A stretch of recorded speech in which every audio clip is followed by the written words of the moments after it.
தேவ சமூகத்தில் நம்ம பண்ணுற ஒரு வேலை இருக்குது. நீங்கள் எல்லாம் நினச்சிட்டு இருக்கிறீங்க நான் சிந்தனையை கட்டுப்படுத்திட்டேன்னு பல பேர் நினைக்கிறேன் இல்லையா?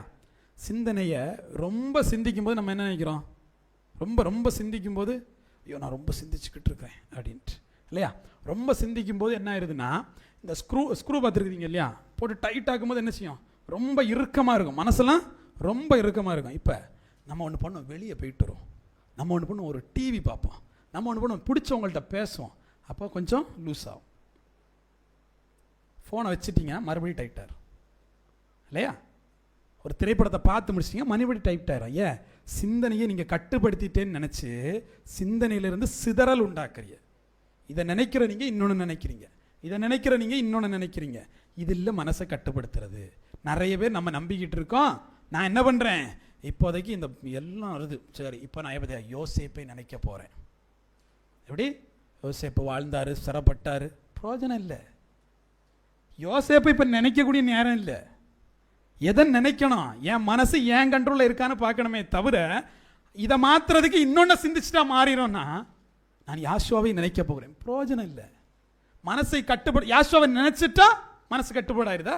அது இன்னொரு சிந்தனை சிதறல். நான் மனசை முதல்ல பிடிச்சி உட்கார வச்சு தேவ வார்த்தை இதுபடி தான் நீ வாழணும்னு அதுக்கு சொல்லிக் கொடுக்கணும்.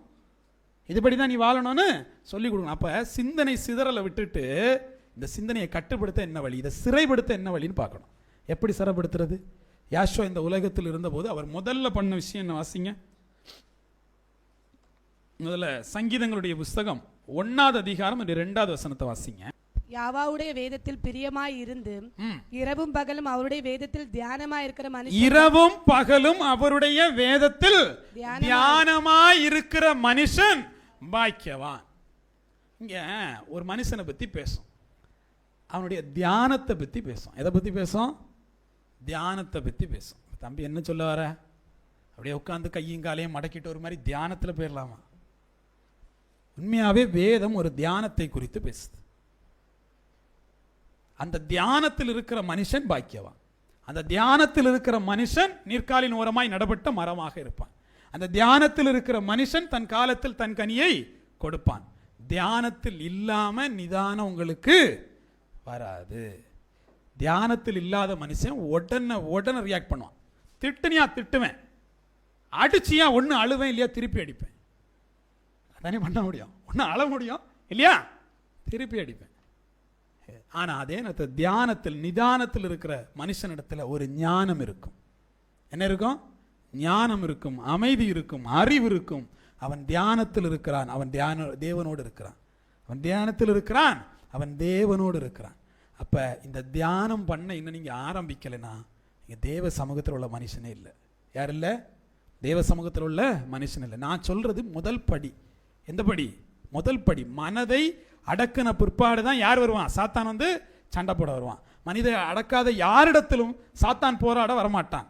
நீங்களே உன்னை சாத்தான் உருவாக்கி, நம்மளுக்கு தெரியும்ல, பிசாசே இருக்காது, எல்லா ஆடும் பிசாசு. அந்த மரத்துக்கு உயிர் இருந்தால் சிரிக்கும், நான் என்னடா பண்ணேங்கிற மாதிரி சிரிக்கும் இல்லையா? பிசாசு என்னைக்கு போராட வருவானா? உங்களுடைய வைராக்கியத்தையும் உங்களிடத்தில் இருக்கக்கூடிய தேவ பக்தியையும் உங்களிடத்தில் இருக்கிற தேவ அறிவையும் பார்த்து போராட வருவான். நம்ம தான் பாவம் செஞ்சுட்டு இருக்கோமே, நம்மளை போட்டு தனியாக இருக்க அவன் போராடணுமா என்ன இல்லையா? அப்போ நீங்கள் ஒன்று புரிஞ்சுக்கணும், பிசாசுக்கும் உங்களுக்கும் சண்டையே இல்லை. சண்டை உங்களுக்குள்ளாடி தான் உங்களுக்கு இப்போ சண்டை. நீங்கள் ஏதோ ஒன்று பிசாசுன்னு கற்பனை பண்ணி அதுக்கெல்லாம் நான் வரல. அப்படி ஒன்று இல்லவே இல்லை. உங்கள் சிந்தனை அதை கட்டுப்படுத்த என்னங்கிறது தான். அப்போ தியானம்ங்கிற ஒரு வார்த்தை வேதத்தில் இருக்கு. இந்த தியானத்தை எப்படி செய்யணும்னு வேதம் சொல்லுது. இந்த தியானத்தை எப்படி செய்யணுங்கிறதையும் வேதம் சொல்லுது. பாருங்க, இந்த தியானத்தில் ஒரு மனுஷன் இருக்கிறான் அப்படிங்கிற பட்சத்தில் அவன் ஆட்டோமேட்டிக்காக அவன் தன்னை புதுப்பித்துக் கொள்ளக்கூடியவனாக இருப்பான். எப்படி? தியானத்தில் இருக்கக்கூடிய ஒவ்வொருத்தரும் தன்னை புதுப்பித்துக் கொள்ள. இதுதான் மனம் புதிதாகிறதுனால் நீங்கள் மறுரூபம் ஆகிறீங்க. என்னைக்கு மறுரூபம்? டெய்லி மறுரூபம். டெய்லி தியானம் பண்ணீங்கன்னா டெய்லி என்ன செய்யலாம்? ஒரு மறுரூபத்தை பெறலாம். ஆனால் டெய்லி தியானம் பண்ணுறதுக்கு முதல்ல மனசு வரணுமே, அதுவே பாடால இருக்கு. தினம் தியானம் பண்ணுறதுக்கு ஒரு மனசு வரணும் இல்லையா? 24 மணி நேரத்தை 1 மணி நேரம் தேவனுக்கு கொடுக்க ஒரு மனசு வரணும் இல்லையா? அந்த 1 மணி நேரத்தில் நம்ம என்ன பண்ணுறோங்கிற ரெண்டாவது. அந்த 1 மணி நேரத்தையே ஒதுக்கிறதுக்கு மனசு வரலைன்னா தியானம் எங்கே பண்ணுறது? இப்போ நான் என்ன சொல்கிறேன், உடலுக்கான வாழ்க்கையை குறைச்சிக்கிட்டு மனதுக்கான வாழ்க்கையை நீங்கள் வாழ ஆரம்பித்தாதான் தேவனிடத்தில் போக முடியும். அது எந்த இறைவனாக இருந்தாலும் சரிங்க, இந்த உலகத்தில் ஒரு மனிதன் ஊரை ஏமாத்திட்டு வாழ்றான்னு அது நடக்காது. அவனுக்கும் தேவனுக்கும் தனிப்பட்ட ஒரு உறவு இருக்க ஒரு நேரம் தேவை இல்லையா? நான் என் வீட்டில் எங்கள் அப்பாட்ட பேச ஒரு நேரம் எடுத்துக்கிறேன்னா, என் தாயிடத்தில் பேச ஒரு நேரம் எடுத்துக்கிறேன்னா, அப்ப தேவனிடத்தில் கடவுளிடத்தில் பேசுவதற்கு ஒரு நேரம் எனக்கு தேவை. அந்த நேரத்தை நான் ஒதுக்காம எனக்கும் தேவனுக்கும் உறவுன்னு சொல்றேன்னா என்ன நானே ஏமாத்திட்டு இருக்கேன். யோசுவாவுடைய புஸ்தகம் 1ஆம் அதிகாரம் 8வது வசனத்தை வாசிங்க. இந்த நியாயப்பிரமாண புஸ்தகம் உன் வாயை விட்டு பிரியாதிருப்பதாக, இதில் எழுதியிருக்கிறவர்களின் படியெல்லாம் நீ செய்ய கவனமாயிருக்கும்படி இரவும் பகலும் அதை தியானித்து கொண்டிருப்பாயாக. அப்பொழுது நீ உன் வழியை வாய்க்க பண்ணுவாய், அப்பொழுது புத்திமானாயும் நடந்து கொள்ளுவாய். பாருங்க, தியானம்ங்கிறது தேவ சமூகத்தில் உங்களுடைய மனசை வெறுமனே எப்படி ஒன்றும் இல்லாமல் ஆக்குறது இல்லை, அதை தேவ வார்த்தையால் நிரப்புவது. எப்படி? தேவ வார்த்தையால் நிரப்புவது. தியானம்ங்கிறது மனதை தேவ வார்த்தையால் நிரப்புவது. அப்ப தேவ சமூகத்தில் நான் தியானத்துக்கு போனேன்னா என் தேவன் என்னுடைய மனதை தேவ வார்த்தையால் என்ன செய்வார்? நிரப்புவார். அதான் இந்த வசனம் சொல்லுது, உன்னுடைய வாயை விட்டு அது பிரியாது இருப்பதாக, நீ செய்யக்கூடிய தியானம் உன்னுடைய வழியை வாக்கை செய்யும். எப்படி? நீ செய்யக்கூடிய தியானம், இந்த தியானம் உன்னுடைய வழியை வாய்க்க செய்யும், அது உன்னை புத்தியிலே நடத்தும். எப்போ? நீங்க செய்யக்கூடிய தியானம். இந்த தியானம்ங்கிறது தேவ வார்த்தையில் தியானம் இல்லையா? ஏதோ ஒன்று நினைச்சு தியானம் இல்லை, தேவ வார்த்தையில் நீங்கள் தியானம் பண்ணுகிறது என்பதுதான் உங்களுக்கு வழியை வாய்க்க செய்யும். நீங்க நினைக்கிறது நடக்கும். இந்த பிரபஞ்சம் உங்களுக்காக வேலை செய்யும் சொல்லுவாங்க இல்ல, அதுக்கு என்ன பண்ணணும்? பிரபஞ்சத்தை வேலை செய்ய சொல்லணும். வாயை திறந்து நீ செய்யடான்னு சொல்லணும். இப்போ சொல்லணும்னா என் மனசுக்கு அந்த தைரியம் இருக்கணும். எதை பார்த்து? காற்றை பார்த்து இதை செய்ய, எனக்காக இதை செய்ய. மலையை பார்த்து இதை செய்யன்னு சொல்லணும்னா சொன்னானா இல்லையா? வானத்தை அடைக்க முடிந்தது, நெருப்பை இறக்க முடிஞ்சிச்சு இல்லையா? சமுத்திரத்தை பழக்க முடிஞ்சிச்சுன்னா தேவ சமூகத்தில் நீங்க சொன்னா கேட்கணும்னா அதுக்கு தேவனோடு உங்களுக்கு ஒரு உறவு தேவை. அந்த உறவு இல்லாம இங்க எதுவும் நடக்காது. எவ்வளவும் ப்ரேயர் பண்ணுங்க, மனசுல இருந்து ப்ரேயர் பண்ணாம ஏதாவது நடக்க போதா? நடக்கல. அதனாலதான் ஒன்றும் கிடைக்கல. பாருங்க, போய் உட்கார்ந்து இந்த தியானம் ரொம்ப முக்கியமானது. ஆனால் இந்த தியானத்தை எப்படி பண்ணணுங்கிறதும் வேதம் சொல்லுது. இந்த மனசார்ந்த ஒரு விஷயத்துக்கு மட்டும் சொல்றேன். தாவீதுன்னு ஒருத்தன் இருந்தான் இல்லையா? தாவீதை ராஜாவாக்குனது யாரு? சவுல் தான். சவுலுடைய இடத்துல தாவீதை உயர்த்தினது சவுல் தான். ஆனால் அந்த சவுலுக்கு மனசு எப்போ மாறிச்சோ அப்பவே அவன்கிட்ட அசுத்தாய் வந்துருச்சா இல்லையா? அப்போ தேவ சமூகத்தில் நீங்கள் ஒன்றை புரிந்து கொள்ள வேண்டும். ஆசீர்வாதம்ங்கிற ரெண்டே விஷயம். ஒன்று நீங்கள் தேவன் பக்கத்தில் நிற்க முடியும், இன்னொன்று பிசாசின் பக்கத்தில் நிற்க முடியும். உங்கள் மனசு மாறிட்டுனா ஆசீர்வாதத்தை இழந்துருவீங்க. பொறாமை வந்துச்சுன்னா ஆசீர்வாதத்தை இழந்துருவீங்க.